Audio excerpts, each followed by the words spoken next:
welcome to NWCC News. I'm Brent, and thank you for watching our June edition. This month, we do an interview with Northwest Cycling Club President Kim King. We talk about some safety measures for newer riders. We've got a lot of those going around. We've got many new people buying bikes and getting into the joy of riding, the things that all of us love about riding bikes. And so we're excited to help bring those of you who are newer riders along in your skills, your techniques, and your abilities. And we introduce some new talent to the program this month, which I'm very excited for you to see. If you're watching on YouTube, there are timestamps in the description below. If you're watching on Facebook, I don't believe Facebook does timestamps, but we'll still put that information. So if you want to fast forward or skip around, that's cool. And if you're here for the whole program, thanks again for watching. Now, let's go and sit down with Club President Kim King, who answers some of my questions and some of our member questions too. So I have with us Kim King, the president of the Northwest Cycling Club. Kim, thank you so much for joining us today. We really appreciate it. Why don't you tell us a little bit about yourself, Kim? You've been our president for this last year, but just for all of our members and for maybe some people who aren't in the club, tell us a little bit about yourself. So I've been involved with Northwest Cycling Club and avidly riding bicycles for, I would guess, probably close to 8 years. And the one thing that really attracted me to the club was getting involved with riding my MS-150 for the first time many years ago. Wow. And how prepared were you for your first MS when you did that one? You know, I made it through. And it was one of those kind of things that I thought I was only going to do one time and be done. And that just didn't end up being what happened at all. How did you get involved? I mean, how did you find Northwest Cycling? How did you get involved with the club? So it's funny that you should ask, because our sponsor bike shop, Northwest Cycling Centers, is located near my house. And I went up there looking for my first serious road bike. Up until that point, I'd only had like a Huffy as a teenager, and I brought my first Cannondale road bike from Northwest Cycling Centers. And after I bought my bike and after I committed to mentally riding the MS-150, I knew that I wasn't going to be able to do it on my own. And they had mentioned that there was a club. And I just thought that if I was going to be successful, that I needed to surround myself with other people that really knew what they were doing, knew how to train. And I just knew that if I was going to be training on my own, I was just not going to be successful. Yeah. And so when you dipped your toes in the water with the club, what is it that made you feel like this was the place for you? I mean, what made it worth staying once you met the club? Why didn't you run in the other direction? You know, it's funny. There's a lot of people that kind of start out in our Saturday morning no drop group. And I instantly started making friends. People were very welcoming. People were very encouraging. It just was a very nice environment to walk into without really knowing much of anything. I mean, I was not the kind of person that showed up with Lycra bike shorts and a jersey. I have those items now, but it was just a welcoming environment to where I didn't have to be a serious competitor in order to participate in the club. Yeah, and now, you know, good lesson for those people that are interested. Kim got involved, and here we are interviewing her as president, you know, not that long after. So I'm glad you're here, and we're glad to have you in the club. Just like I'm sure you're glad when new people do the same route you did, where they have questions and they want to meet new people who like bikes. So one of the things we said we were going to do this time is we were going to let some of our members submit questions, and Kim has really graciously agreed to address those. Some of those are really big questions, and she's going to have a lot of information on that. And some of them, and I did give her the questions in advance. We're not trying, this is not a gotcha interview. We're trying to stump her. We'll do a trivia thing next time maybe and see if we can stump her. So let's go through some of the reader questions, or the member questions, I should say. Let's go through some of the member questions. The big question, and I got this from a lot of members, and I'll put some of the names on the bottom of the screen here. is when are we going to start riding as a club again? Now, that's the big question, and I'm sure even without this interview, you've probably had that question asked of you a number of times, and so I just want to give you that question here and give you the opportunity to address that for the club at large. Brent, this is a difficult question to answer. Many club members are wanting to know that answer, and the board has been meeting and discussing how to get back to riding. But I do want to say first and foremost that our number one priority is our club members and their health and welfare and safety. And we intend to make decisions that are in the best interest of our club members. The COVID-19 virus has certainly provided many unique challenges. And after several board meetings, we've collectively decided that our group rides will not resume any time before August 1 at the very earliest. And at that time, we'll review the status of affairs and hopefully we'll implement some changes which will lead us back to riding together again. I know people are probably wanting a more specific answer, and I think that that's a pretty responsible answer. One of the great kind of a follow-up question to that, and this was asked by Jerry Hardawin, is if you can elaborate on, and I know you don't have all the answers, but Jerry asks, what conditions must be met before we could resume weekly group rides? So the first thing in my mind is establishing manageable group sizes, whether that be at the ride start, at the ride finish, or at any type of a break point along the ride. We're considering different ride formats in order to help that occur.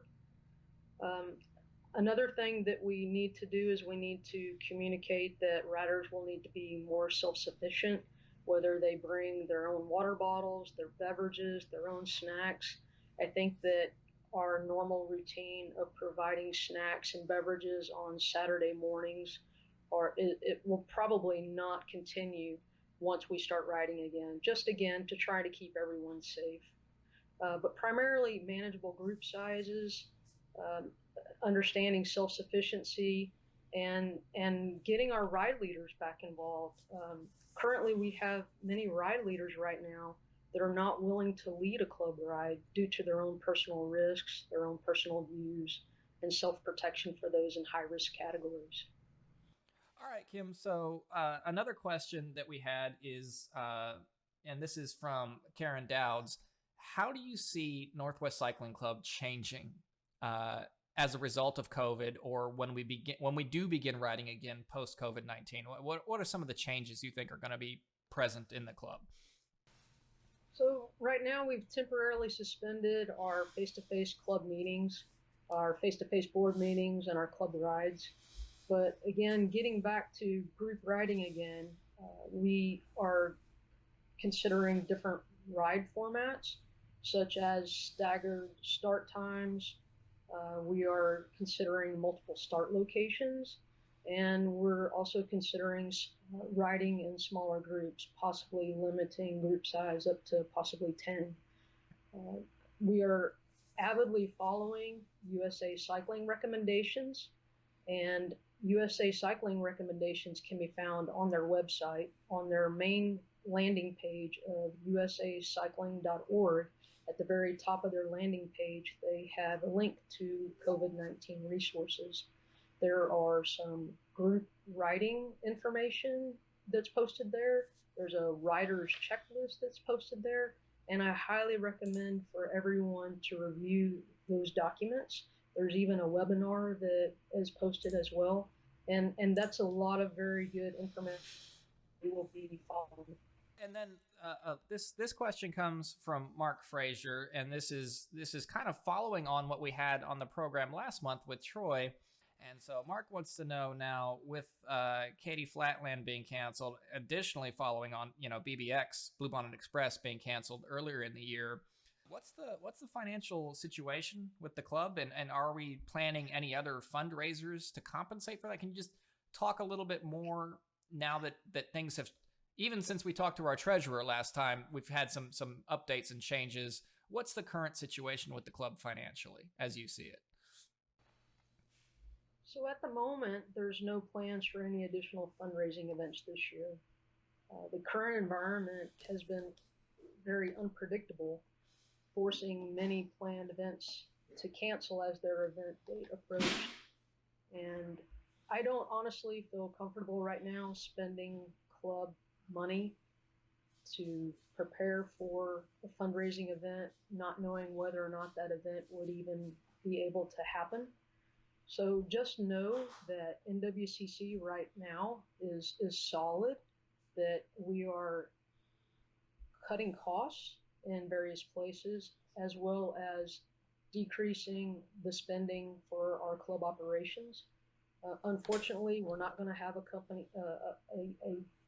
club picnic this year. We're not going to have our hotter than hell bus ride that we had planned.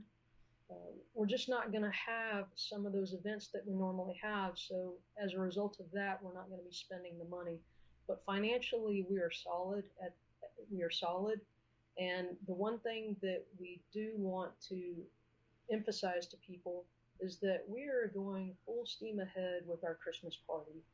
We have made reservations, we've made deposits, and we're just really, really wanting to let people know that if nothing else, at the end of the year, we're planning a Christmas party, which we hope to toast and be able to come together as a club. But hopefully we'll be able to do that before then. All right, so Kim, there's not a lot of riding as a group going on right now. The club's not doing any official rides. What actually is the club doing right now? And what are some of the benefits currently right now in 2020 of being a club member if we're not doing our traditional club activities together? So Brent, in my mind, one of the biggest benefits to becoming a club member is the implementation of a new training plan this year, which provides workouts for becoming a faster, stronger rider. Cycling coaches often charge a substantial monthly fee for creating individualized training plans based upon a rider's personal goals. However, our club has worked with USA cycling coach, our very own Coach Carl, and his training plan is available to every club member for the low price of just $50 a year.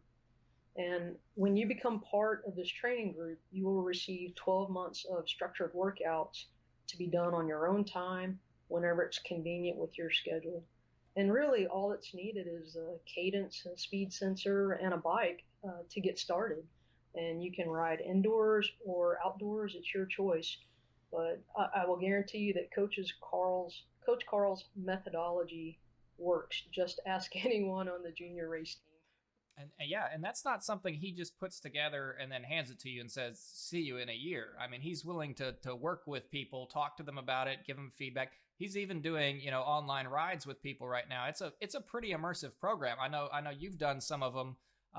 What's your experience been like with that program so far? It works. Let me just say it works. It works. You mentioned earlier our sponsor, Houston Cycling Centers, and specifically our shop over at the Northwest Cyclery. That's another big, is that still, it used to be a really big thing for club members that we got some sort of discount there. Is that still a thing that's going on for club members?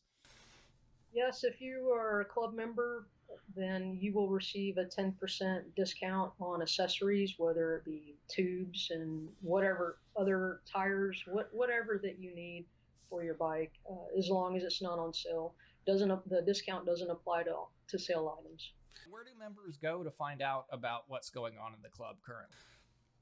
So we still have our Facebook activities page, which is NWCC Activities, but we're also implementing another Facebook group, which is NWCC Members 2020. And that NWCC Members 2020 group will be used to communicate just with club members. But the NWCC Activities page will remain for those that don't want to join as a club member, but still want to be in touch with what's going on in our club. We have to talk about, Kim, it's all over the news. People are buying bikes and riding bikes during this like never before. It's awesome. And so we've got thousands of new riders out and about. We've all seen them in our neighborhoods, on the city streets in the greater Houston area. There are so many new riders, so many new people buying bikes right now. And this is another question that came to us from Karen Dowds earlier, is what is the club going to do to become a place where these riders can come and grow in their safety skills, their knowledge, meet other people who love riding bikes? What are we doing as a club for all of these new riders that we have this opportunity to help? So one of the things that we plan on doing is to become more visible within our sponsor bike shop, Northwest Cycling Centers, by creating banners to promote the club, to increase our visibility through the use of business cards, and as well as promoting possibly a neighborhood ride. So a lot of these new riders haven't been riding on the street. So the thought was to create a new, shorter, slower ride through the neighborhood in nearby Jersey Village to introduce these new riders to riding on the street. And there's also discussion surrounding creating a new to cycling rider group out of Bear Creek Park.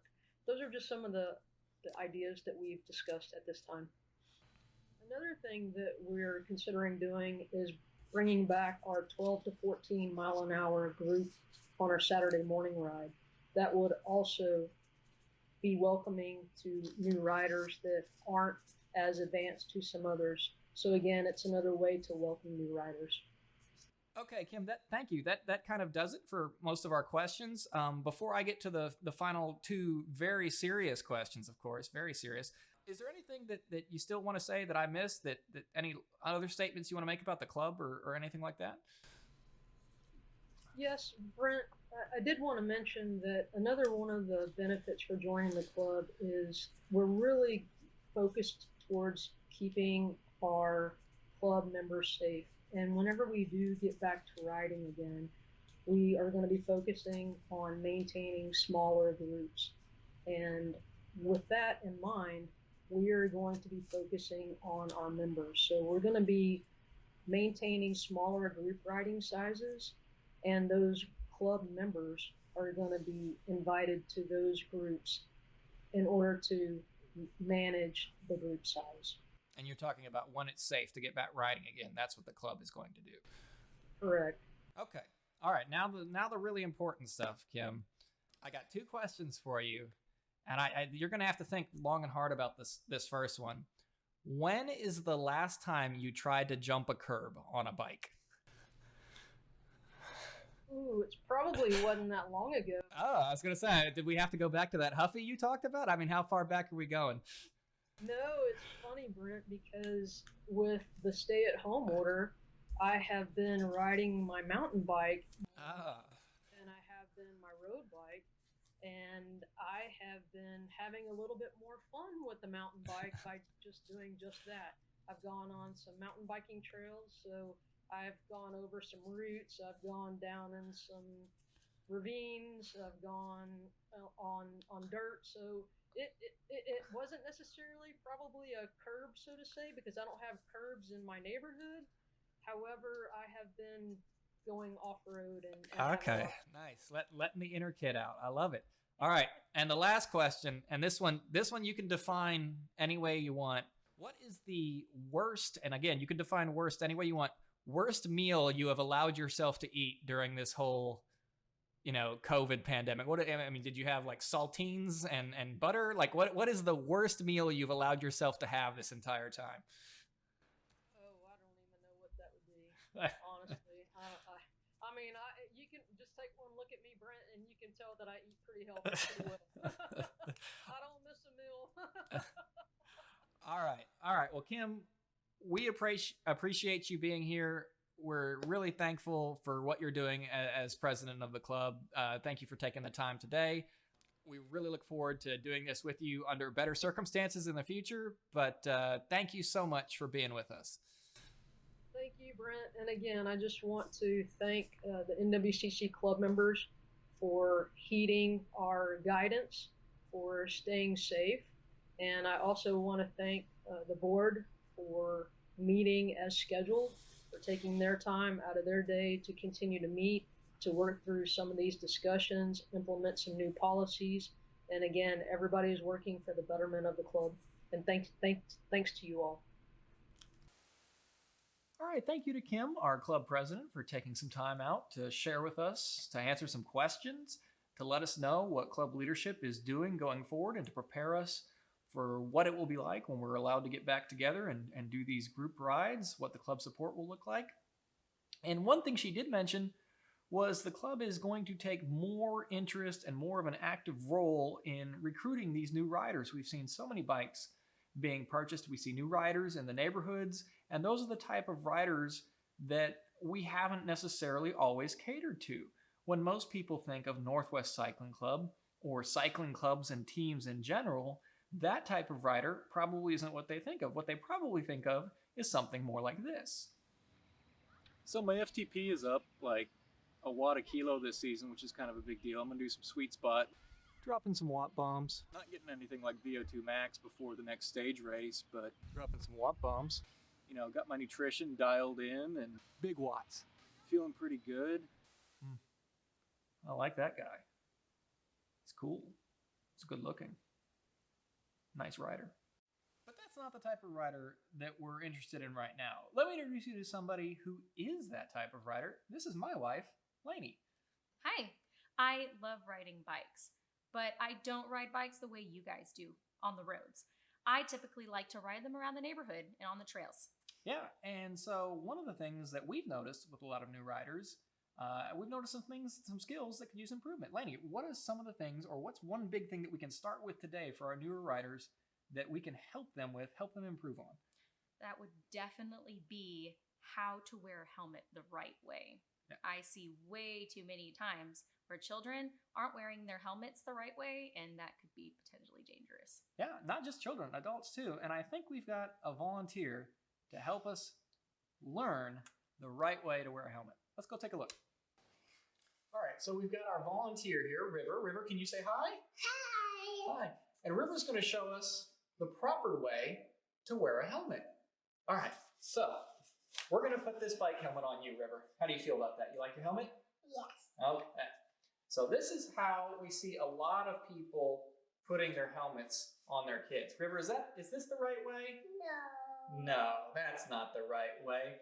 You see how there's too much showing up here? People always wear it with it too far up. You need to pull it down like River just did. Can you look at the camera? Yes. And see how there's just that little space between his eyebrows and the top of the helmet, and you tighten it down and you do the chin strap, and then it's on there nice and good. Let me help you. All right, is that on there good? Yes. Okay, thanks, River. So, if you have any questions on helmet fit or safety, please comment below. Yeah, and we'll be doing these sorts of techniques, skills, tips for new riders every episode going forward. And we hope that they're helpful to you. And if there's something in particular you'd like us to show, we'd love to go through it with you. But I think that's kind of it for this week. Yeah, so grab a helmet. Grab a bike. And get riding.